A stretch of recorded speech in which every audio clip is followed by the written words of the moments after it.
what if that was the only time that he felt the courage to share whatever it is he was going through? And now we just shut him down. You know how far back that takes our men to want to be vulnerable like that again? It takes a long time. And so he was saying, Post of Polynesia.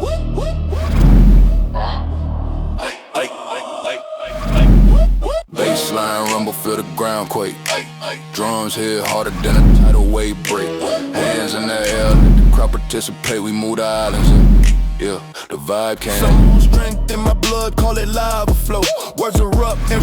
You know, I have to say though, you know, I always go back to those that are the diaspora, right, versus those in the islands, because the mentality is so different.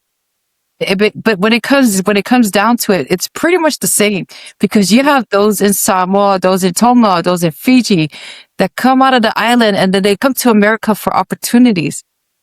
But like what you say, they have an uncle, auntie, or whoever that's living in America. It depends on that support system that's around you, how it affects you the most, right? And so when you see, like what you mentioned, that these men spoke about how they realized that their influence impacted the younger generation.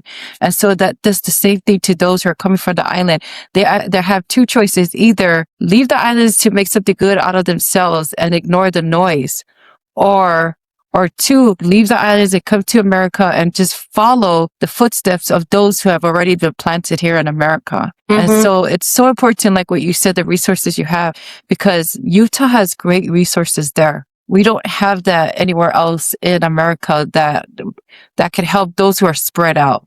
Yeah. Because, you know, it's very difficult. I don't know about Vegas. What do you think about that, Crystal? Do they have We don't have that here. That's the reasons why I had a hard time moving here, because of all the resources in Utah. I tell you, Utah hasn't made with the Polynesian community because of people like Oreta, who's there, who's helping the community. But let me tell you, here it's slowly growing. And I guarantee you, maybe in a couple of years, things will, you know, be different. But it's because of the example of Utah, because they've come out so strong with all the things that they've done. And it to me, it was like a huge, it was a great journey while I was there, because I've learned so much.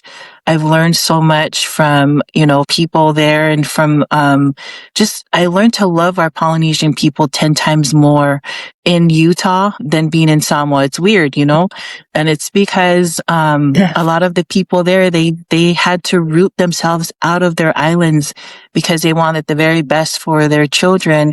And so who else do we rely on when we're there?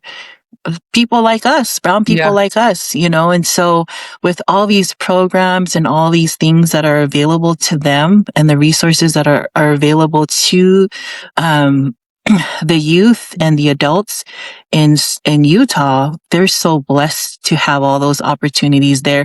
And I love that the women out there, because they're so strong-willed, strong-minded, they pretty much, you know, motivate each other to whatever it is that they do out there. That's something that motivated me so much when I came out here to Las Vegas. And so I hope that, you know, and if in the future we'll have something that's replicated, not just like it, but something similar to help our community here, because that's something that we do need, is to really support.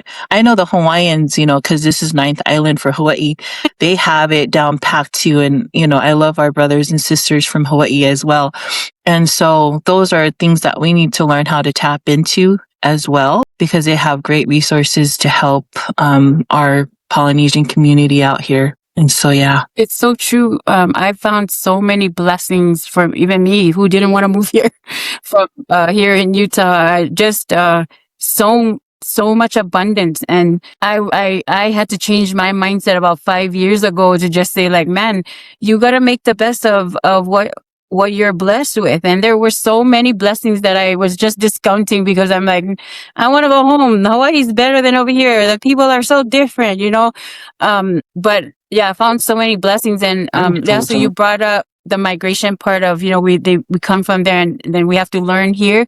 The reason why Susie started Pictar was because the Fijian, because we work in domestic violence, the Fijian government wanted her to develop a program to teach our community when they came here about the law and about, because you may be able to suss out your family over there, but when you come over here, you will go to jail or you'll get deported. There are consequences that you have to face. So the whole purpose of starting Pictar was to develop a place where we can educate our community members about the different laws in the state so that they don't get deported back or get in trouble or end up in jail. And that was one of the reasons why we developed this program for our men and for our families. See, that's Yeah, what about in Texas, sis? Yeah. How's your community out there? Well, there's a lot of programs, but there are programs that I'm not familiar with that targets our Polynesian people. And when you bring all the Polynesians that are here in Texas, there's probably a handful of us, but it's such a big state that we're just spread out, right? And I think there really is a program that understands how our Polynesian people are, because the way that we raise our kids is not the same as how other ethnic backgrounds, how they raise their kids. So when, like, for example, when my kids went to school here in Texas, they didn't understand like why my kids are the way they are, or how come the mother, why I'm the way I am with my kids. They didn't understand that there's a culture rooted in us that makes us who we are, and how we respond and how we react. Sometimes when we're too quiet, they think there's something wrong. When we get excited or when we get loud, they think there's something wrong. There is always something wrong. Exactly. You're so right. Yeah. And so it's like, I wish like what you guys have in Utah, if it's not something that's here in our state, there's something that's virtual for our people to have access to go online and say, hey, because everybody's on their phone, everybody's on the computer. Is there something online that's useful for our kids all over the world, whether it be in London, Australia, New Zealand, anywhere, that they can access and keep it to where it's confidential at a certain age, right? Not below, but where, like what you just mentioned, I thought that was such a good idea. Parent here, child here. Parent has access. Where child is, then you can say, okay, well, here's the veil is open. This is what you both were talking about. Because that's a therapy that nobody knows that it's actually therapy, but I feel like it's a resource that should be brought up and created for the purpose of everybody all over. Even for those that are coming from the island, that are coming out to not just Utah, but anywhere. Because like I have nephew and nieces in the island that wants to come to America. But I had to explain to them, hey, it's fast paced here. It's like boom, boom, boom, go. You have to make something out of yourself here, because it's not like the island. You have food in the backyard. You have, you have your resources right there. Yes, yeah, the ocean. But here it's like you have to work. You can't just sit on your butt and wait for the food to be cooked or ready. You're gonna go hungry. But yeah, I wish that we do have resources like that, Oreta. What are your thoughts on that? I think that it really depends on us. I think that's the thing that I also observe when I go to different places, is that I talk to a lot of people and they'll say, oh, it's not like that over here. We don't have to. I'm like, what about you? What are you doing to educate other people about who we are as a community, instead of, I get it. We do want our kids. That's why we came to America, to explore these different cultures and opportunities outside of what we are used to. But at the same time, we can still build the foundation for our children, which I feel like no shade to anyone raised outside of the island, but there's still a way for us to build a foundation for our kids, so their identity is strong in who they are. A lot of the kids here, they tell us that, they're, proud, repping their Tongan or Samoan or whatever it is, but they don't know the culture. They don't speak the language. They don't understand the practices, the meaning behind the practice. And it's not to say that they're less Samoan than the next person, but it just shows that we have to also do the work. We can't just expect our kids to know these things. You know what I mean? And the kids, they want it. They keep telling me, Auntie, I wish that I could, learn how to speak Samoan. I only know the bad words in Samoan. And I'm like, what? But, yeah, it is what it is. But that's the thing, for all of us, is we have to make sure that I ask myself too, what am I teaching my kids so that they know and they're grounded in who they are. I don't speak fluent Samoan, like, perfect, but my grandmother only spoke Samoan to us. So she made sure that we knew the language, that we understood, and that we understood the culture. And she didn't just say like, go, throw us in the mix when they're doing the, CEs and all of that. She would sit us all down. There's so many of us Mapu girls, and we just sit there, and she would like tell us, this is what you take first, and this is why, and then you take this, and this represents this. She explained. Her and Nancy Lessa would have these long lectures that we were like, we're not even gonna do this over here. Why are they making us listen to this? But I'm so grateful that they took that time, and now it's like time is so like we don't. We're so busy, and the time that we have with our kids, it's never to do those kinds of things, to just talk story and learn from our elders. Yeah. Yeah, Grandma, you're talking about Grandma Molly, huh? Yeah. She is amazing. Yeah. Yeah. But the one thing that I admire about you too, sis, is I don't know if Leasa knows, but she's very talented in dancing and singing as well. So Wow. I love that she's not just, hecka smart, intelligent, but also very in touch with her cultural dance. And, of course, from Laie. So that's what I admire about you too. And, it just goes to show from strong women that I've witnessed and experienced, firsthand is because seeing Grandma Molly.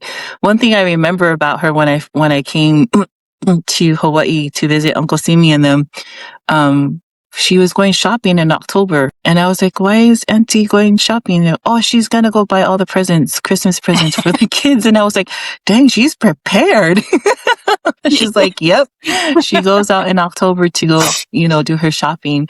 And then, Auntie Oreta and my mom, they're really close growing up. And like anything that goes on in Samoa, Auntie Oreta used to always call mom, oh, this is what's going on and blah, blah, blah, and they're always, so you just remind me again of your aunt. So amazing back home in American Samoa, who's contributed so much in helping with our American Samoa government. And then my next question is, what are your future, what do you plan on doing in the future with these workshops and all these things that you do for the youth and the adults? I think, we have so many great people in our community that is now building organizations. I was telling you also now all these younger generations they have their own podcasts. They're speaking out about things, starting their own businesses. And I was just telling Susie, I feel like it's just time now for me I just turned 50 last year. And I'm like, oh my gosh, what am I going to do? I can't keep, this fast pace, doing everything was a lot. And so I told her, I feel like it's now my turn to like either mentor or start building the younger generation to take our place, because we're not going to be living forever. And that's the one thing that I'm grateful for from our ancestors. Like my love for dance comes from Auntie Vai Fa'amalini. She's the one who taught us since we were young. We used to dance promo for PCC, like 5 years old. She would take us to the flag days and the military bases, and we would go and dance for her. But my love for that came from her. And so I feel like it's now my turn to do the same thing. We have a lot of dance groups now. I remember when we came, there was not very many. Now there's so many dance groups here, which is awesome. But my main focus has been, I think, just because my work led this way, it's really educating people outside of our community about who we are. I work at the University of Utah. I'm at the state building or programs a lot. And then doing a lot of contracts with departments of health or legal organizations, and they really want to know how to best work with our community. And that's the work that I've been doing now, is just really educating them about our perspective of serving community is a collective. It's not about individual work. That's how Western culture is, where they wanted to know, how do we help the individuals in your community? And I'm saying, if you help the individual, you have to help the whole family or the whole community, because that's how we decide whether we're going to do something or not. It's not just how is this going to make me better? It's how is it going to make my family better or my community better? And so I've been building educational programs in the university to build capacity and pathways for our younger generation to get into, whether it's a trade school or college or whatever it is, a profession that will help them to better provide for their family. Because when we serve communities, especially our community, it's always our community in poverty. We're struggling with all these things because we don't have good paying jobs, or we didn't go to school, or all of those things. And so all the programs I build now are to create access for our community so that they can further their education, whether it's in a trade or, 4-year university. I just want our kids to have an option instead of saying, well, I didn't make it to the NFL, so I guess that means I gotta go work yachting. That's the choices our kids think they have, when really they don't. And I brag a lot about our community members because, we're so talented. Yeah. Something we will get it like that. Good. Yeah. And then it'll be better than the competition always. Exactly. And so, I'm trying to build those opportunities no matter if they're an artist or a dancer. We have so many, people in every profession, even in the Olympics now, soccer, rugby, flag football. There's a Polynesian representing in every area. And there's no reason anymore for our kids to think that they only have two options, Right. And so, me looking toward to the future, that's what I'm trying to do, is just build these pathways for our kids. And I've been mentoring a lot of kids that are either going to college or looking for moving to masters from their bachelor's programs, and just kind of guiding them to decide what they're going to major in or what it is that they want to do. Yeah, I think that's the hard part, is not being able to have a mentor. When you go into something blindfolded, you just follow going with the flow, whatever is easiest for you to take on. And, we talked about this earlier. I mentioned about a lot of parents don't understand how important it is to have critical thinking. Because we are so caught up in A, B, get it done. Don't ask me any questions. Just get the work done. And so that's another reason why a lot of our Polynesian kids are very athletic, is because you tell me just to do this tackle, or you tell me just shoot, I'll do it, and they go out of their way to do it. But it's the IQ part of trying to build up that IQ of strategies, just like in playing a chess game. Strategizing. What are other better opportunities? The word that always comes up is work smarter, not harder. Yeah. We're more towards work harder, but we forget about, if you work smarter, it'll also help benefit your health at the same time, and help teach you the word no without saying, without having to say yes all the time. And so I think that's the issue that we have, is that we tend to forget to teach our kids, okay, well, I'm going to ask you the question, and you're going to tell me why we're doing it this way. And what is your thought about what's a better way to do it? And so that we can teach them critical thinking.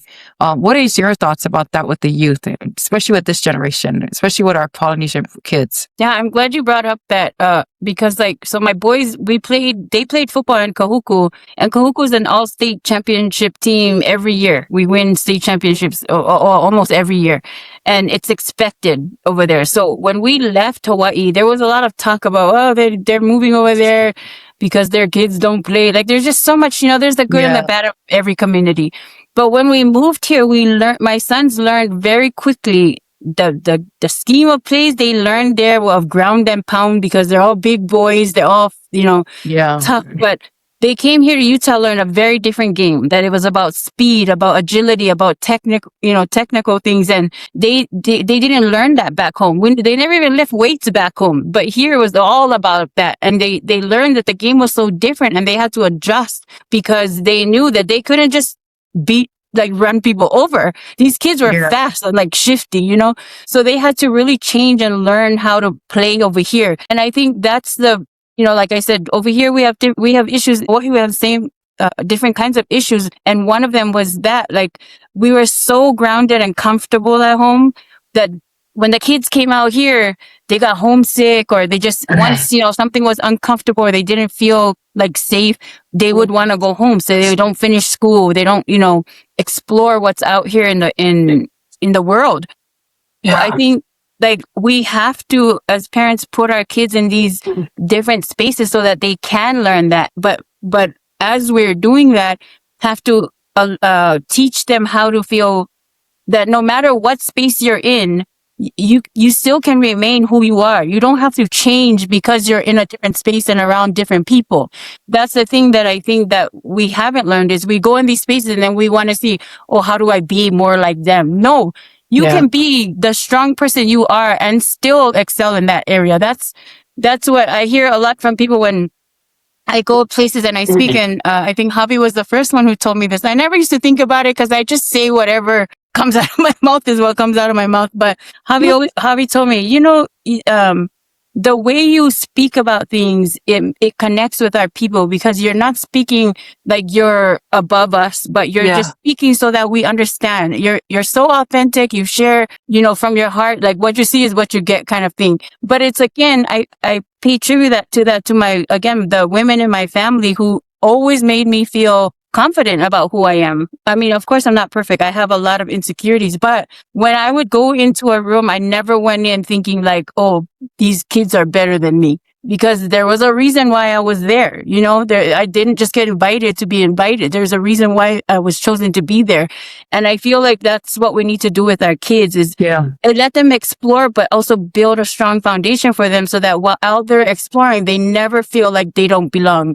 And when I hear the youth share with us that they're insecure, that their self-worth is not, they don't have a lot of self-worth, that they don't feel pretty because they don't look like the other girls, like, it breaks my heart, because I want to tell them, you don't even know how beautiful you are, and the lineage of the family that you come from, how much pride you should have, because of that. And it just makes me sad, because they really don't know. And I feel like if they knew, where they come from, and they knew their foundation and their family, that they would hold themselves, at a higher standard, because they feel grounded about who they are. Yeah, that's so true. I mean, it took me a long time to feel secure about myself and who I am, because I think just the type of person that I am, that I voiced my personal feelings on a lot of things to my parents. And so I always just thought I was the oddball looking on. And, because my brother and them were all, in sync, but except me, I've always been the different one. But I just always told my parents, I'm not changing who I am because you guys want me to be this person that I'm not, be appreciative of who I am and what I am, and I'm here, And so my mom used to always say, you're such a headache. I'm like, yeah, Heavenly Father brought me down here to be your headache, because, you live in your perfect bubble, but, I came here to like give you a hard time. And so she's like, oh my gosh, she'll roll her eyes at me. But I just, I think it's so important for the children to know their worth when they're young, so that way they can be confident, like how you have your mom and your grandma and your aunties who have instilled that in you. And so it's so important these days, because of suicide, because of all the things that they get themselves into, like drugs and, and then self-esteem issues, depression, mental illness, all those things are valid, because I've dealt with, some people that had some mental issues, but a lot of their families, they keep it hush hush, and they don't, or they're embarrassed to like really, acknowledge that their children or their child has issues. And so they try to brush it off and make it seem like, oh, we're okay, when they're really not. And it's okay not to be okay, and that's the one thing that I, in Samoa, that was really frustrating me, because people are always talking about a name, or, awale fire, because of our family name. And so I'm just like, well, what if, you guys care more about the name again than about the person and their issues, because they need that help.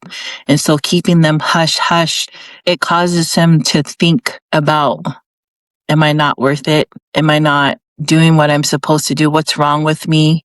and questioning themselves a lot. And so it's so important to have those conversations, those important conversations with your children these days, because there's a lot going on. Yeah. And just having the support of your parents and your family means a lot. When you have that support, you have that confidence to do whatever it is that you want to do in this life. I didn't get that support until later, when my parents and I have talked through a lot of the things that we were going through, because it was either Samoa or, and they'll say, oh, your family is Sophia Palami, Yeah. because of all these things, right? And I'm just like, no, I just have parents that are understanding now, Yeah. they're sitting down with me, talking to me about issues that they would never talk to their parents.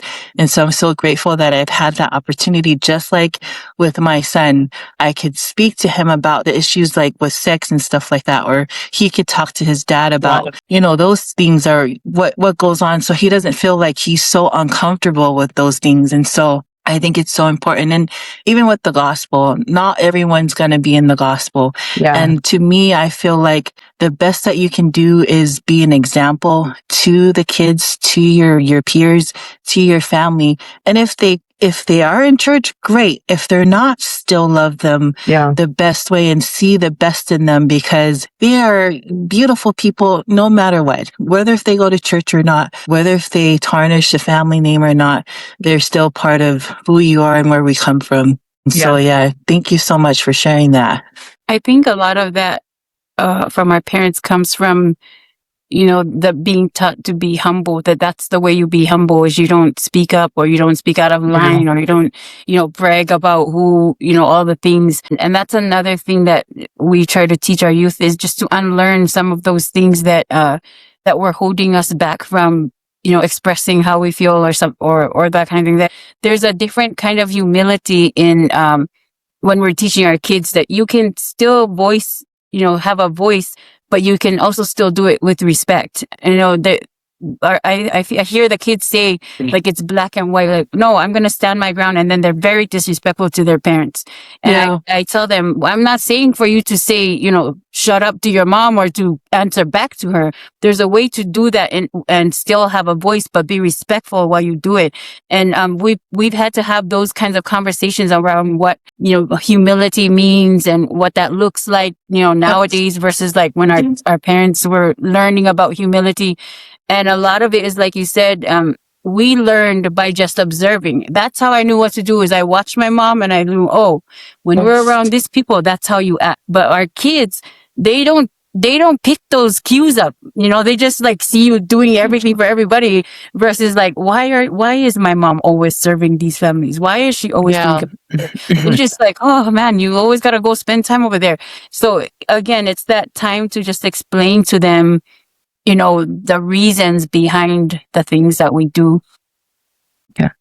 I'm going to shift gears on this part and talk about the health part of this, especially within our Pasifika Islanders. There's a stigma about our health. Why we've gained so much weight being in America versus how we used to be back in the island. Why is it that our Pasifika people coming to America decide to change not only their work ethics, but I think a big factor is being so content and comfortable in their lifestyle of what their choices and their eating, that it just makes it so difficult for them to move about in their daily work as how they used to be before they came to America. Well, what is your thoughts on that? I think it really has to do with the culture, Western culture. It's very fast paced and very money driven. I think when we look at Americans or Samoans or people who have been raised in the States or in the, with more than what we have at home, that's the drive, is that, they're making so much money that they can do all of these things and they don't have to do, they see our culture as the deficit, not the strong foundation of values and practice, right? And so when we come here, that's what we look for, is that, because the definition of success for us is that you have a house, that you have a car, you have good clothes, you have all the things that your parents never had back home.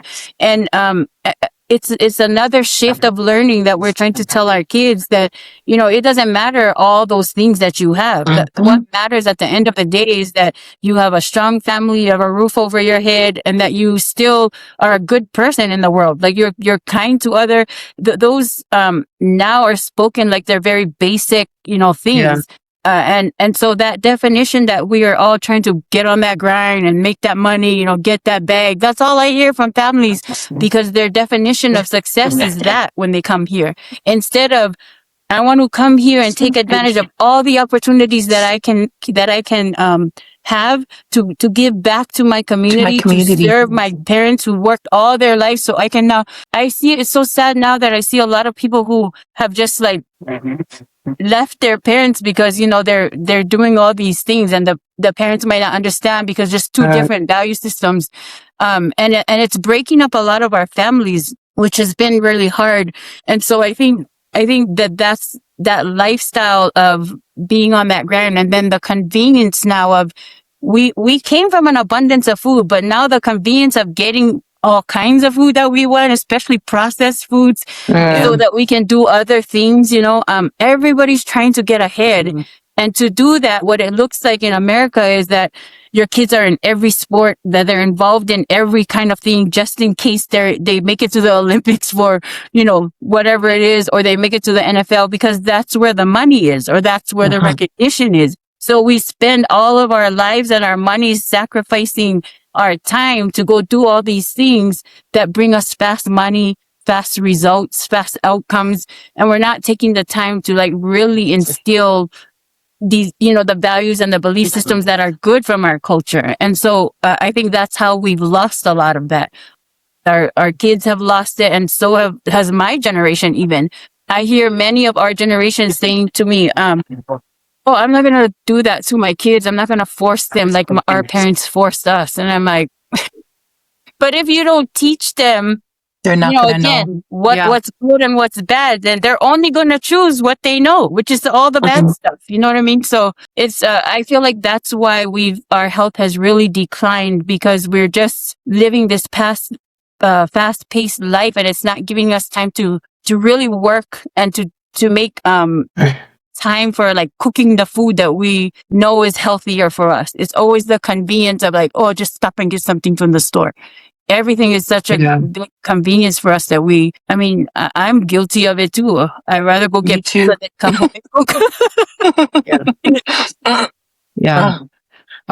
Sorry, Crystal, did you want to say something? I was just going to say, I learned a lot from my husband, because straight out of the rock, but he's the type that will not go out.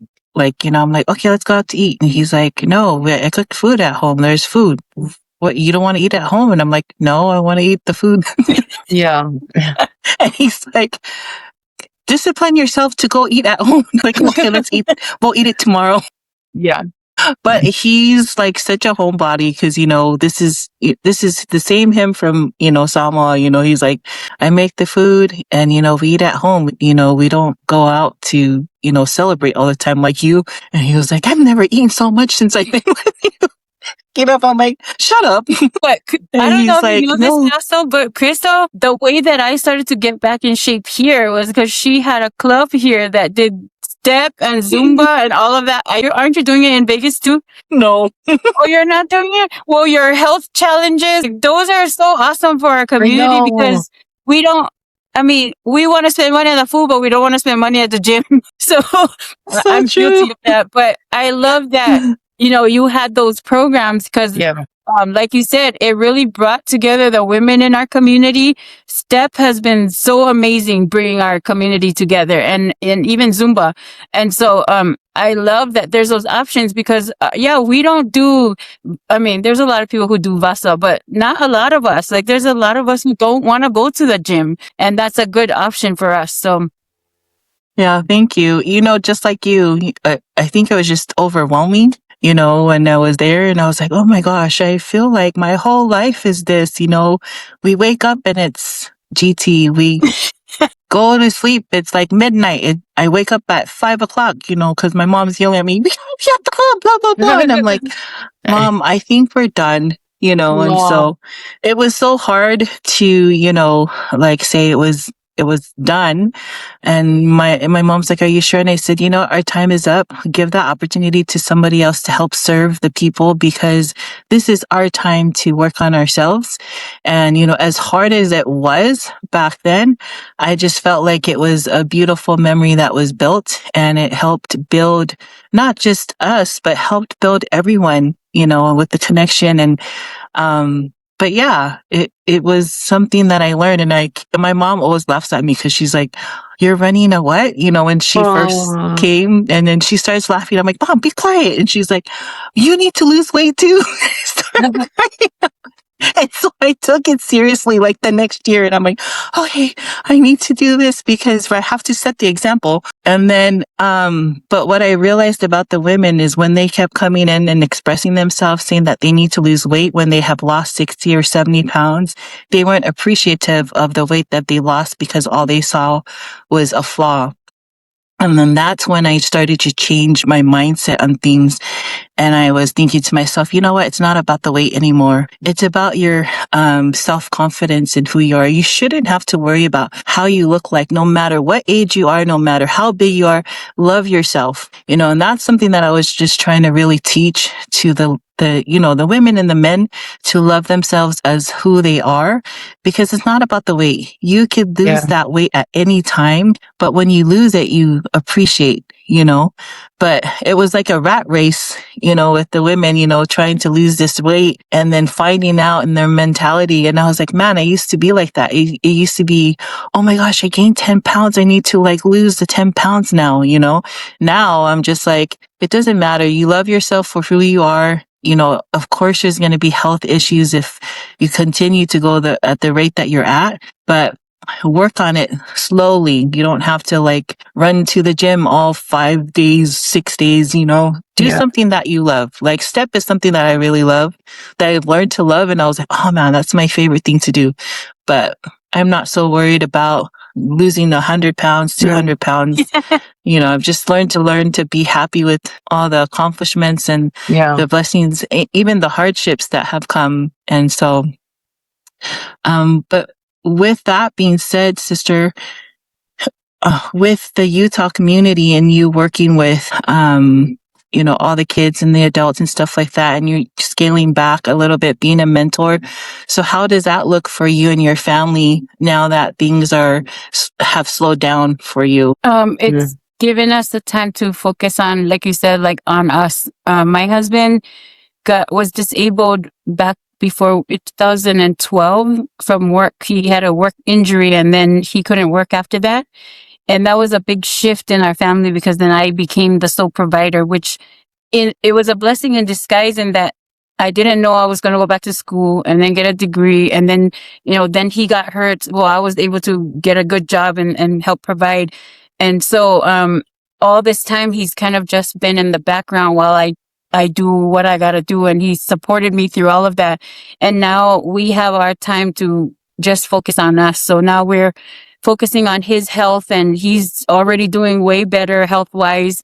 I feel a lot of less mental stress. And then it really has made a difference in, the time I spend with my grandkids and even with my kids, because I had to just go when he got hurt and also when I graduated out of school. So I've been I work all days, 24/7, every day, and even if I had time to go to their games or things like that, I would be on an email or on a call or, so not really there. I was there physically, but not there mentally. And I really regret that about the time that I took away from them, but at the same time understand that, that's just how it had to be. And now I can sit down and have a conversation with my daughters or my sons while they're building their own businesses. And then, I've always just wanted to do the mother and grandmother thing. And now I can be the grandma and take the kids while they go, figure out their own lives. So it's really helped me with my health. And, Leasa, I'm glad you brought up that health piece because the thing we talked about in the beginning of putting on this strong front that we have to be strong all the time, eventually it's going to wear out and we don't want to wait to the point where we cannot be strong anymore, for our kids. We need to, like you said, Crystal, just pace ourselves and go. We don't have to move so fast to keep up with the Joneses. We just need to know where our family is at and then move with our family the way we need fast-paced life, because it's really hurting us more than it's helping us. I really do like also what Crystal mentioned about how, we need to just let go of this stigma of how we need to be as women, like our appearance. And I think a lot of it too is because we think that we become so stressful, that stressful also leads to comfort eating, and that's the problem. And it's weird because when I was in Samoa recently, cause I have a heart problem, and I kid you not, when I was in Samoa, I had no heart issue. It did not hurt because usually it starts to tighten up and it hurts. And so I had to pop the pills to help, with inflammation. The whole 2.5 weeks that I was in Samoa, I was so relaxed. I was stress-free, even though it was the lava, the funeral, everything. But a different kind of stress. Yeah, it was a different kind of stress. It was just, I guess in Texas, I drive like 90, 80 miles per hour on the road, and I'm like flipping the bird to all these idiots on the road. It's like another stress driving from home to work. But then you're in Samoa and the speed limit is 20 miles per hour. Still, it's annoying, but it forced me to calm. Everywhere I went to in the stores, even though there's a lot of things that were so annoying, you could not get away from the smiles of our people. Everybody's just smiling and saying, hey, hi, malolama. And just, it was different feeling. The food was just very, organic. Yeah. And, the taro, the falifufai, and I ate nothing but, organic food. Even though we never call it organic, it was our regular food that we eat. And I lost 10 pounds just there in Samoa. Wow. Yeah, it was weird. I did go running maybe 2-3 times, but it rained the whole time. So even though it rained, the rest of the time I was there, I was indoors just eating taro, eating the food that my mom cooked. Instead of having a soda or juice, my mom would get the lemon from outside, get the hot water, pour the lemon inside the hot water, and that's my tea. And so when we gained the weight in Hawaii because all the food is just like manapua and everything.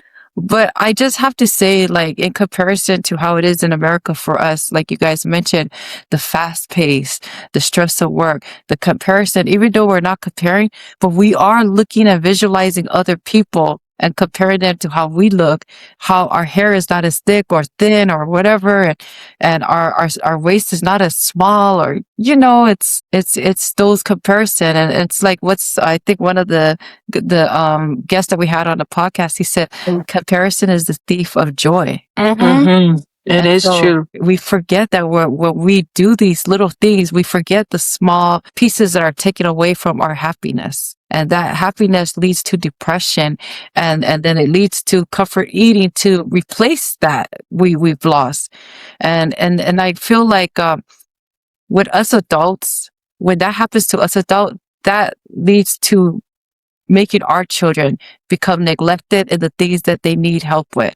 Like I told Oreta earlier today, with the things that was going on back home, I only thought about compassion. With my dad's passing, when I thought about compassion, I saw past judgment. I saw past, people's shortcoming, and I was able to just love and be able to enjoy them. That when I left Samoa, telling Oreta, I was talking to my other sister and said, what did you get out of this? And she said, I felt so good that I was able to I left everything on the table to make Dad's funeral the way it needed to be. No selfishness, no nothing. All was done for Dad, Mom, and what we needed to do for the land. And I felt the same way. And the reason why we felt like that was because we ignored all the drama. We ignored all the noise, and we stayed on the path of doing what we need to do, why we came there, take care of everything, and still enjoy our family. And I think that's something that we need to use the same analogy within our own people.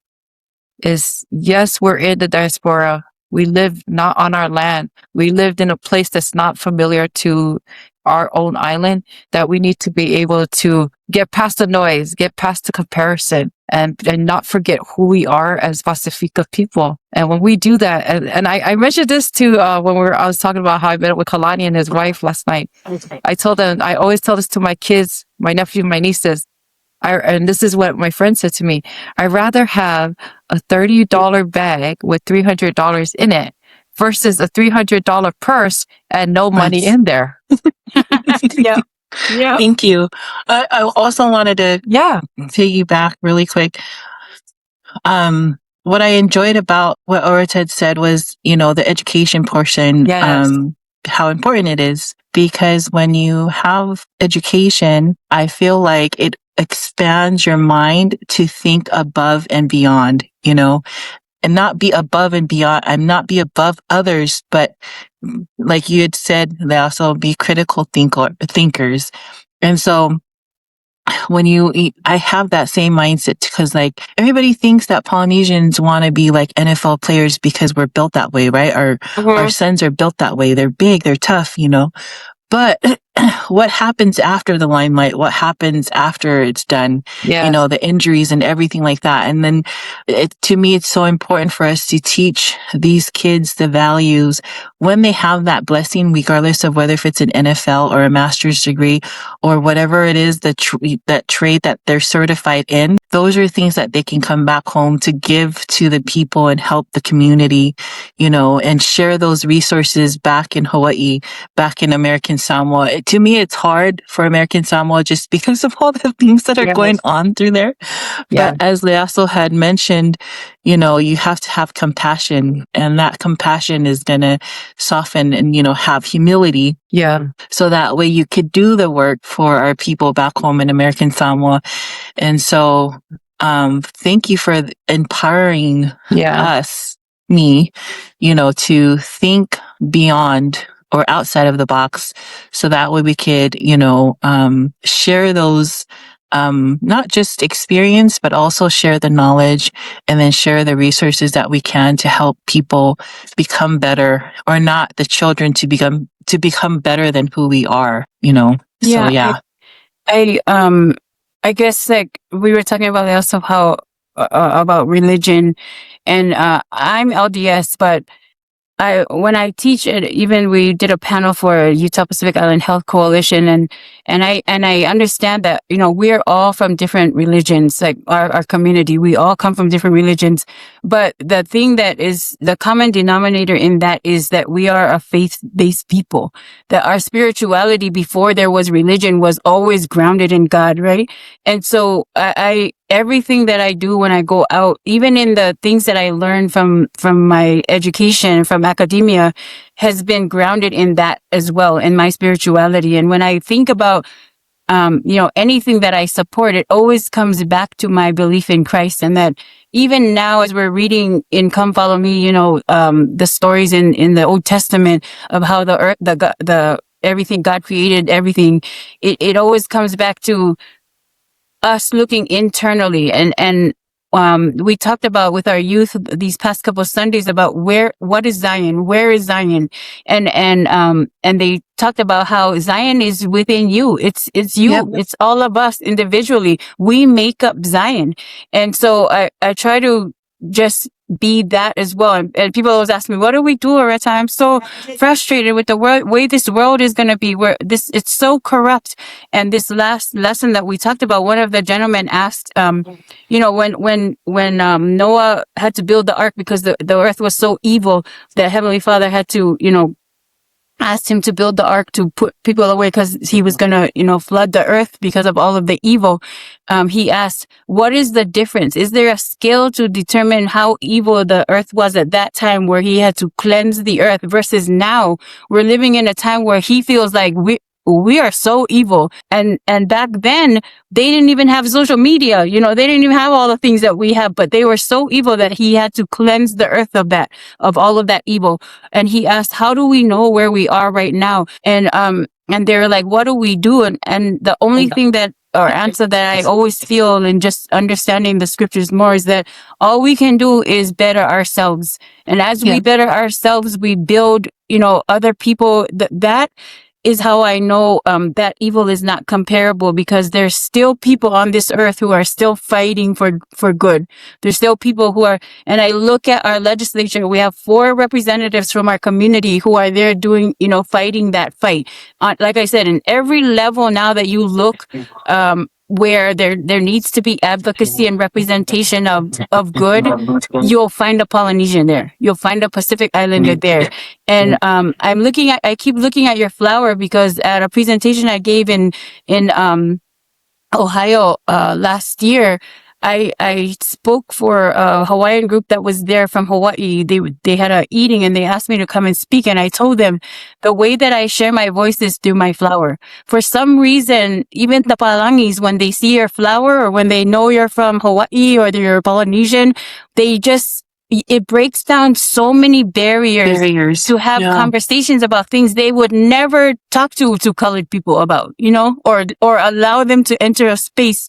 And we had talked about this, about people feeling like, these people over here with money, they're such snobs. They treat us differently. For some reason that I'm Polynesian, it has opened so many of those doors for me, at least. And I use that to my advantage. I talk to them about our culture, and then I start to talk business, and then that's when it can go left sometimes. But again, I just wanted to share that spirituality piece is also a very important piece in our community and in our culture. And I know that a lot of our younger generation who have seen and been exposed to so many things, outside in the world, that they're turning away from that. But I think if we can just still make sure that they feel loved and they have a place to come back to, and that they're always welcome, no matter what they choose to do out in the world, that we'll get better, and that we're headed to a better place. It seems like right now we're going downhill, but really, I think when it starts to get rough, it's because there are people fighting and doing the right thing, that the other side is getting afraid that, we're coming up. And so we just have to keep strong as a community, support each other, give each other grace, but also give ourselves grace for, because we're all not perfect. Amen. Can't hear you, Leosul. Sorry, thank you. I'm going to add to what you mentioned, because earlier you talked about there's 2 sides. And I think our Pasifika Islanders have been separated because of, there's the Democrats and Republicans. And, it's one thing that, like I mentioned earlier about having compassion. Yes, we all have our differences. We all have our sides. But I feel like back in the day when we were able to have our opinions on both sides, we didn't allow ourselves to be separated. We didn't allow ourselves to split. You're not going to be family to me because of your opinions or your thoughts. And I feel like we need to get back to that. Mm-hmm. We need to go ahead. Yeah, sorry. No, you're good. I feel like, it's so good for us to have both sides, because in that way we can determine what's good for us and what's bad for us, I mean, could you imagine if we just had Democrats just only, or just Republicans only? They balance each other out in all reality. And both sides do have whatever it is that they have on both sides. And we really, I think with this spectrum right now, with being political, because my husband's like, stop posting your stuff. I'm like, I know, I need to stop. And then he's like, just stop. And I'm like, yeah, I know, you're right.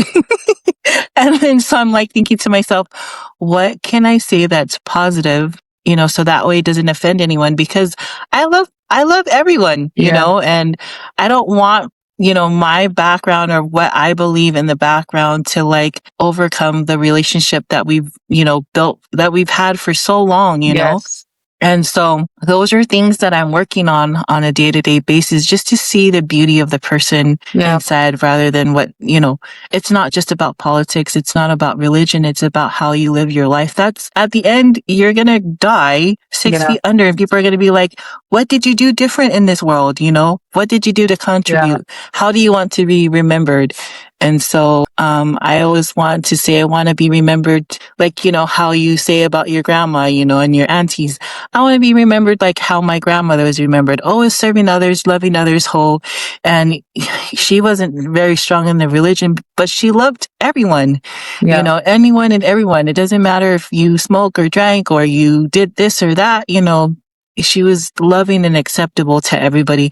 And that's the one thing I love about her example, is because she taught me to be humble. She taught me to just see the best in the person that you meet, even if they have like a really bad attitude, and I'm just, roll my eyes.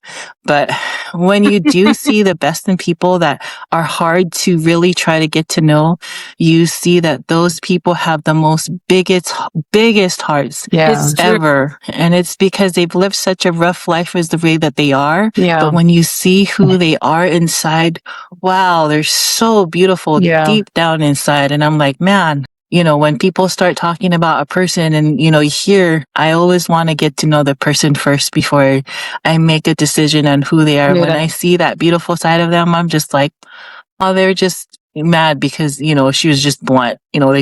She said something that, kind of hurt them, but yeah. No, I love that. Thanks for sharing that, Crystal. I always go back to, my dad, because we're both different. My dad has this belief, I have this belief, and we're always clashing. And when my dad passed away, I had so much anger towards how I felt about my dad and his belief before he passed away. And that I wish that's why the main word that came to me when I was in Samoa with my dad's passing was compassion. And I felt like that was my dad telling me one word, compassion. Had I just had compassion from day one, I would have just saw past my dad's belief, his passion towards why he thought the way he did, and just love my dad and let him be who he wants to be, and be able to enjoy him and laugh at the way that my dad is and interact with him as a father and daughter. But I love that you mentioned that, Crystal, is when we do that, we're able to see past everything else and be able to see the beauty that's within them. And I know, Oreta, you're sharing your thoughts and your political view, and it's listening to what and how you feel, and being able to see, wow, you have so much compassion and passion. You have so much compassion towards the people that you didn't care to see, the policy and all that stuff, but you were just thinking about the people in general, the community.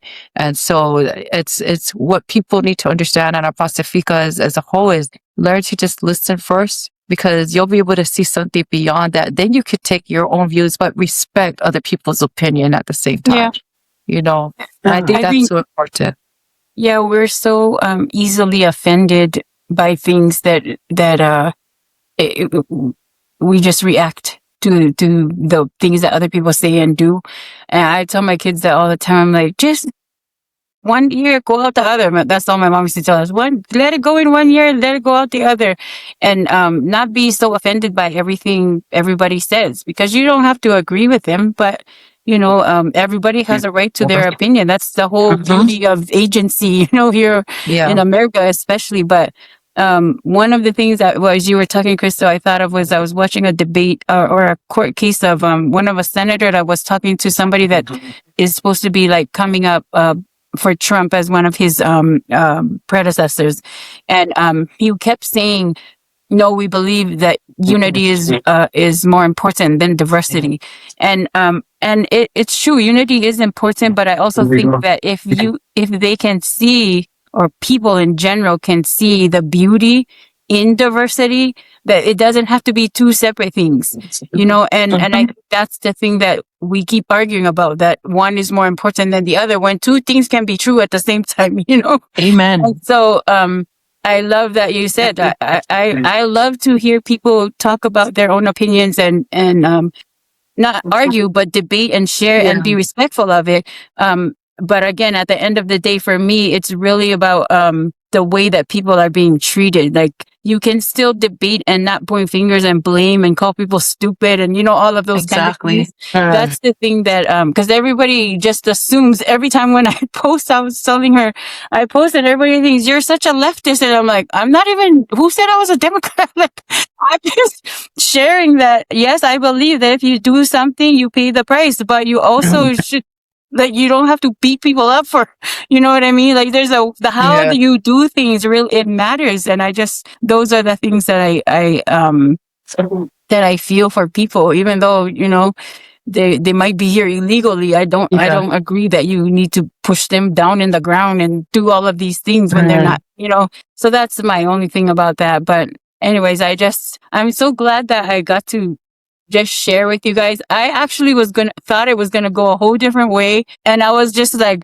telling my family, I gotta read these questions so I make sure making sense when I answer the questions. But I love that we could just talk story and share our thoughts about different things and be respectful. This is like what I feel like all of our conversations should be like, even with our children. Of course, age appropriate kinds of topics, but at the same time, when they see our adults able to have these kinds of conversations respectfully, even though they might differ in opinion, that's the role model that a lot of our kids need. And they're not seeing a lot of that, especially on social media.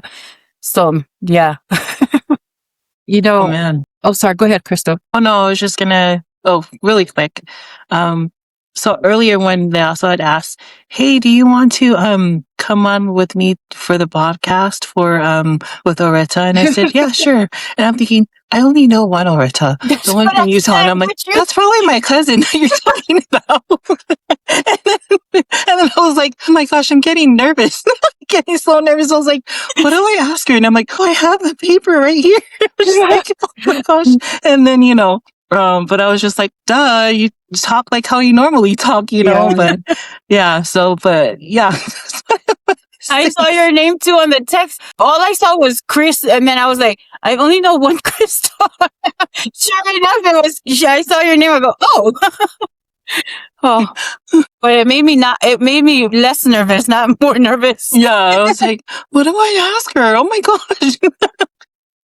And I'm like, wait, there's all these questions. Okay, let's. But yeah. I was very grateful when Crystal said that you guys are related. I was like, okay, even better. It makes me not nervous. I'm very grateful that the both of you were able to come on, especially last minute. Oreta, you had for months, we've been trying to get this going with you. And then Crystal, coming off of work. And I'm so grateful to have her and all our other hosts that are able to make it to join me. Because, with the podcast, I don't want to be the only one on here. I want to share it with another person as, whoever wants to come on as host, because they bring so much gem to the podcast and they bring so much of the beauty that I can't see that they can see. This is a platform I can share with them and our guests can be able to talk and be comfortable with both of us. With that said, Utah is known for the Kava. She went there. Don't go to Kava. Okay, I was gonna say, what is what the Kava? I guess there's women that have their Kava, men have their Kava. Is this, I guess it's an ongoing thing that they get together. It's more of a place they can unwind. Now, with everything that has gone on social media, has gone viral. Has it gone overboard, or is this something that you could say that it's okay? It's a culturally session that is needed for our people to be able to unwind. What are your thoughts on that? I think I was never into the whole Kava thing, but in Hawaii, everybody mixes and gets together as a social event to gather, and it was always separate. The boys had their own, the girls had their own. Here, everybody kind of mixes together. I mean, they do back home too, and again, it differs. My feeling around that is that we understand what the traditional use of Kava is and the ceremonial use. The abuse to me would come if in that ceremony there was disrespect done, in that setting. For our community, as a part of, trying to build the dream and live that fast-paced life, I feel like we found a lot of our talents and the things that we do as a community, and have tried to just survive off of those talents. And the Kava Club is now that kind of place. And there are so many Palangis who have Kava clubs and who are making money off of this, and we do it as a tradition. And so I didn't see it necessarily as a bad thing. I mean, there's a lot of bad things that happen at these different kalapus, but I mean, that's anywhere you go, whether it's a bar or, and whether you have it at a club versus a home, you can control what people do. And there's always like bad apples that ruin it for everyone else. The good side that I seen, in the beginning when I wasn't used to the whole, mix, like males and females together, but what I seen was helpful for the men was us women, our friends are kind of our circle without the cover even. If we get together and it's a release, a therapy for us to do things like, even just sit around and talk like this. For the men, I feel like they didn't have a lot of that. And even if they did get together as men, it was never to sit down and talk about things other than like the football game or, it just depends. And I found that a lot of the men were finding a safe space to share and talk about those kinds of things. There is a group that we started after one of the suicides that happened here called the No Hush Project, and it's on Facebook. We've invited a lot of people, but one of the guys from La IE, he was telling me, Ressa, there needs to just be a separate place because we're still trying to open up and be vulnerable for people to just go share and not feel like they're sharing too much with people because we don't know each other on that space. But in the Kava circle, he said us men would sit around and talk, and then somebody who really needed to share something would say something like, man, I was having such a hard time last week, or, whatever. And then as soon as he would say that, another man would say, hey, start teasing him about that. Like, don't explain it, or, whatever, just teasing him about it. And he would shut down like that. No, he wouldn't even. And he said, what I thought about was, what if that was the only time that he felt the courage to share whatever it is he was going through? And now we just shut him down. You know how far back that takes our men to want to be vulnerable like that again? It takes a long time. And so he was saying, for him, his wife is a therapist, so he could go home and talk to his wife about whatever. But for many men, they don't have somewhere to go back and talk about this stuff too. So when Simi Malohifo'o started Kava Talks, which is a men's group, they don't drink kava. It's a place where they can go and be vulnerable. I really got on board with it because I was like, where do they go? If we can create this space for men to have, to be vulnerable, then why not? If that's where they're going, why not create that safe space? It took us so long because people were like, stop coming over here and talking about that kind of stuff. We don't want to talk about, all the problems at home. We came here to relax. And for me, that was okay because that's where our men are. But now, since the last shooting at the funeral at the chapel, Nane Batuve was a part of that Kava Talks, and there are a few of them that were incarcerated that now are a part of that group who have really turned their lives around. They love going to that group because they know they can just be vulnerable. And these are men who have served time in prison. They're now in that group just sharing space and being vulnerable. And so for me, I feel like if we can make it that kind of space for our men, because they're not going to go to therapy. A lot of them are not ready to go to a treatment program if they're on drugs. Then to me, I'm all for it. What they do over there is not, I don't create safe spaces for our men to heal and to just be vulnerable. I support it.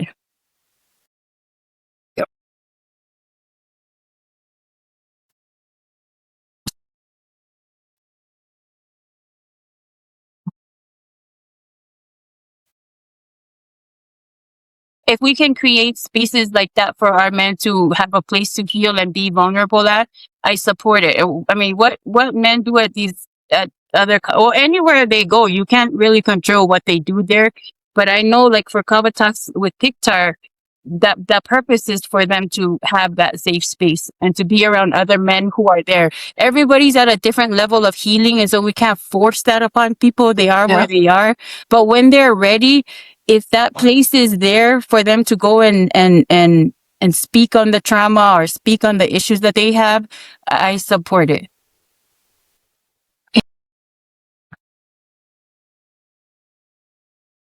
What does a healthy community look like to you for our Pasifika people? I think it's I think it's a place where we can just be who we are and not be so quick to judge each other. A place where we can give grace to each other and know that everybody is going through something, whether they show it or not, that everybody has their demons and their things that they're going through. And if we can just be patient, a little bit patient with them and give them grace. And that looks different for different people. You know, we spoke about this earlier, also about the way that we're using this new mental health awareness and the terminology of boundaries and, you know, keeping my peace and all of that, where people are using that as a crutch, I think, to just cut ties with people. But the strength of our community is our relationships with each other. That's how we stay strong. And if we just use these new ideas to just cut off these boundaries from the people that, you know, we're supposed to be, you know, strong with and for, to me, it just weakens our community. I feel like if we can just be a little bit more patient, especially in these days, and just see past, like you said, have compassion and see past like the circumstance a person is going through.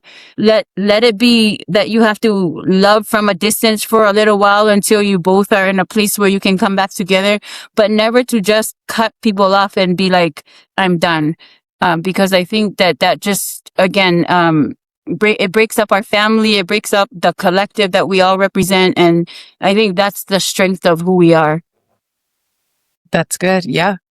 Crystal, do you have any other questions to ask? I loved it. I loved all the, you gave me another perspective about, the Kava, because I think with me, really quick, I think the only thing that I had an issue with was when the husbands would go all night. Yeah.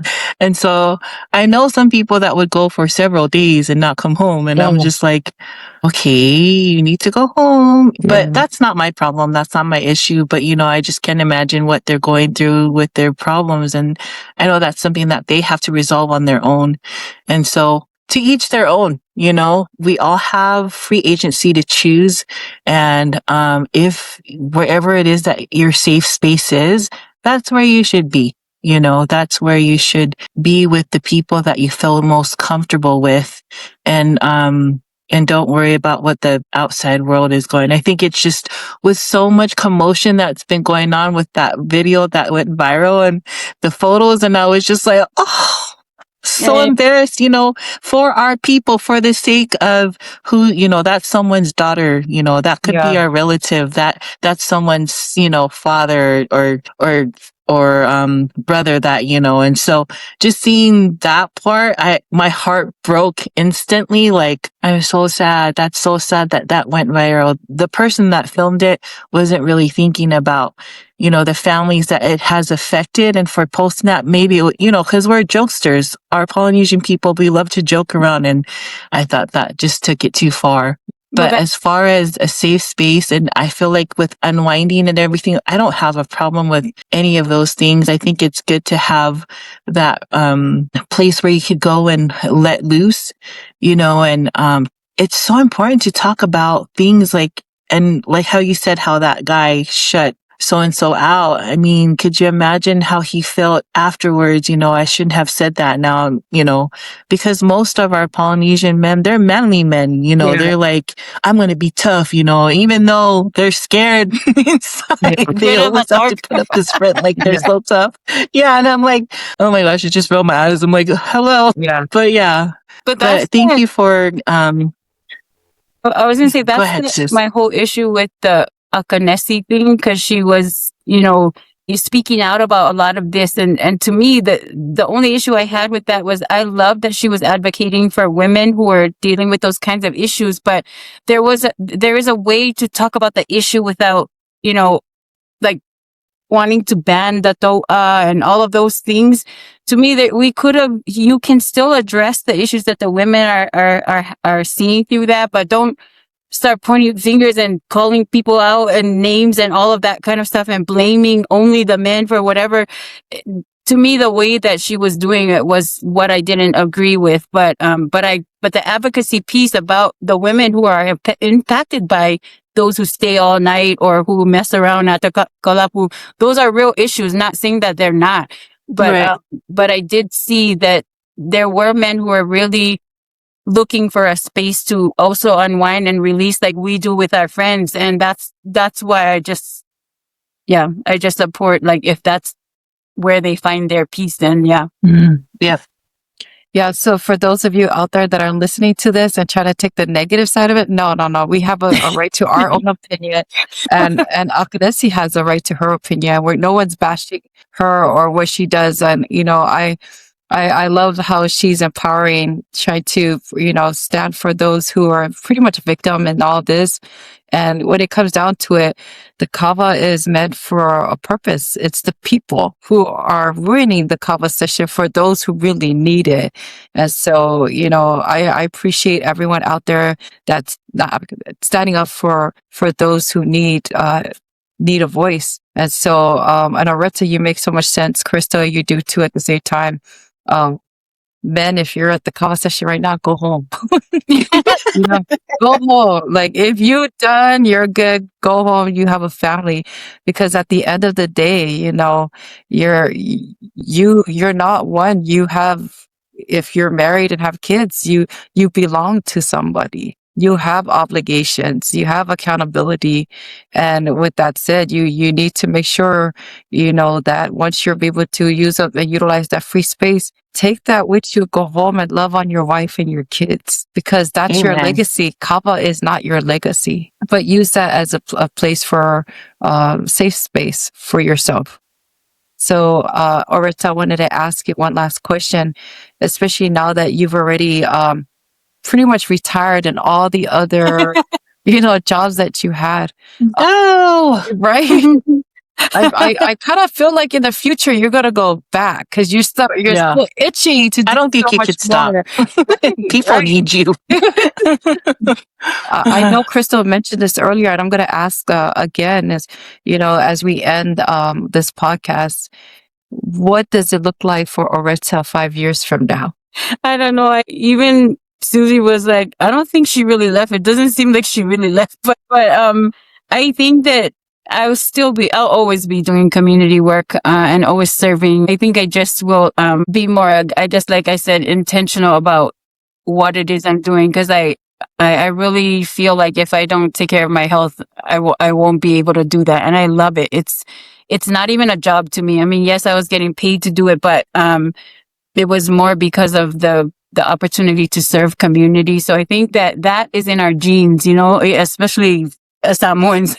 It's in our genes to, serve other people. And so I think I'll be doing that like my grandmother, like my mom is still doing till I die, but just with more intention, and just remembering that I want my legacy to be for my children, that they are also important, that they don't have to be everywhere every time, for everyone else, that they also need to take time for themselves, that it's not something selfish, and that it's what they need to do to take care of other people. So yeah, I think, and I hopefully I will stick to that plan. Well, again, Crystal, thank you so much for taking the time out to host with us tonight. Oreta, thank you for taking the time out of your busy schedule, even though that you've already let go of all the other jobs that you had. I know you were still busy, but we are so grateful that you're able to share with us your journey and the knowledge that you have on this podcast. And I can't wait to be able to edit and to share all of this. If you don't mind, if we could have a part 2 a couple months from now to see where you're at, just to, talk some more stories about Kava. No, just kidding. Next time she's going to be the representative of Utah. Have our own level session here. I mean, so much for retirement. Right?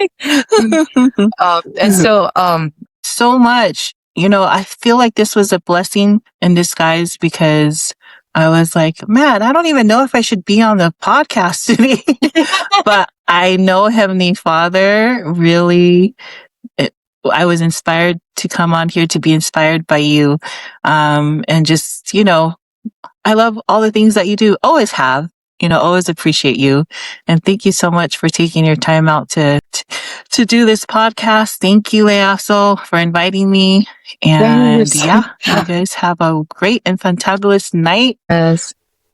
And love you guys. Thank you. You too. Have a good night. And to God be all the glory. Oreta, take care. Have a good night. And you too as well, Crystal. Okay, bye. Thank you. Bye.